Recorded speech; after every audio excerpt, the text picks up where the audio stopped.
এই মুহূর্তে অবস্থান করছি একটি বেসরকারি প্রাইভেট যে ডায়াগনস্টিক সেন্টার রয়েছে এখানে কিন্তু শরীয়তপুর যে সদর হাসপাতাল রয়েছে সেই সদর হাসপাতালে বিভিন্ন অনিয়ম দুর্নীতি এবং দালালের দৌরত্ব নিরসনের ক্ষেত্রে কিন্তু আজকে দুদকের একটি অভিযান পরিচালনা করছে। আমাদের পিছনে যদি একটু দেখাই সেক্ষেত্রে কিন্তু এখানে মাদারীপুর ও শরীয়তপুরের সম্মিলিত জেলা কার্যালয়ের যিনি কিনা সহকারী পরিচালক রয়েছেন আখতারুজ্জামান, তার নেতৃত্বে কিন্তু 5 সদস্যের একটি টিম কিন্তু আজকে এই জায়গাগুলোতে তারা অভিযান পরিচালনা করছেন। সরাসরি কিন্তু আপনারা দেখতে পাচ্ছেন দেশ টিভির পেজে। তারা কিন্তু এখানে সকাল 10:30 নাগাদ শরীয়তপুর সদর হাসপাতালে তারা গিয়েছিলেন। সেখানে কিন্তু তারা বিভিন্ন অনিয়ম দুর্নীতির অভিযোগ যাচাই বাছাই করেছেন। এক্ষেত্রে কিন্তু আমরা তাদের মাধ্যমে জানতে পেরেছি রোগীরা কিন্তু বিভিন্ন সময় তাদের কাছে অভিযোগ করেন, সেই অভিযোগের ভিত্তিতেই কিন্তু আজকে তারা এই অভিযানটি চালাচ্ছে। আমরা একটু কথা বলবো মাদারীপুর ও শরীয়তপুরের সম্মিলিত জেলা কার্যালয়ের যিনি সহকারী পরিচালক রয়েছেন আখতারুজ্জামান। আসলে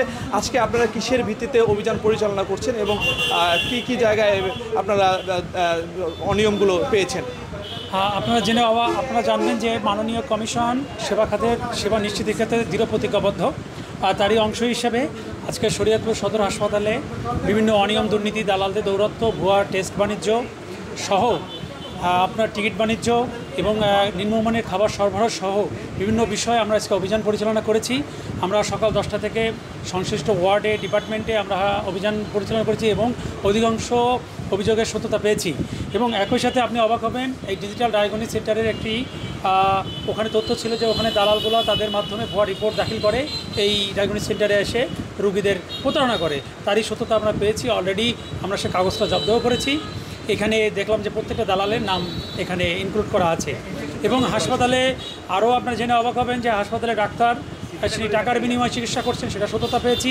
প্লাস হাসপাতালের যে খাবারের যে চাউলটা দেওয়ার কথা সেই মোটা চাউল দিচ্ছেন ওনারা, যেটা চাউল দরকার সেটা দিচ্ছেন না, এটা প্রমাণ পেয়েছি। এবং তত্ত্বাবধায়ক উনি এটা বিষয় নিজেও সে বিষয় প্রকাশ করেছে এবং টেন্ডার বাণিজ্য সহ নানা বিষয় আমরা অসংগতি অলরেডি পেয়েছি।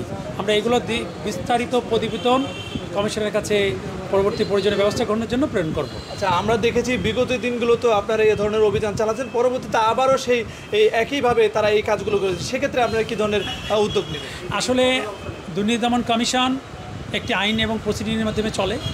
এটার যে সর্বোচ্চ ব্যবস্থা আমরা কমিশনের মাধ্যমে অবহিত করব এবং কমিশন অবশ্যই সংশ্লিষ্ট ডিপার্টমেন্টকে পূর্বের বিষয় এবং বর্তমান বিষয় ইনক্লুড করে এটার সর্বোচ্চ আইনগত ব্যবস্থা ইনশাল্লাহ নিবে। জি, ধন্যবাদ। আমাকে শুনছিলেন যিনি কিনা দুদকের উপপরিচালক রয়েছেন তার কথা। পাশাপাশি এখানকার যারা স্থানীয় রয়েছে তারা কিন্তু বলছে দুদকের যে অভিযানগুলো রয়েছে সে যদি প্রতিনিয়তই তারা পরিচালনা করে সেক্ষেত্রে কিন্তু তারা এই যে জনদুর্ভোগ সেগুলো কিন্তু লাভ পাবে বলে আমাদেরকে জানিয়েছে। তবে তারা চাচ্ছে যে শরীয়তপুর সদর হাসপাতালের যে চিকিৎসা সেবা সেটি যেন নিশ্চিত করে চিকিৎসকরা, তারা যেন এ ধরনের কোনো অপকর্মের সাথে যুক্ত না হয়, এই বিষয়টি তারা আমাদেরকে জানিয়েছে। তো এই ছিল শরীয়তপুরের দুর্নীতি দমন কমিশনের অভিযানের সর্বশেষ তথ্য।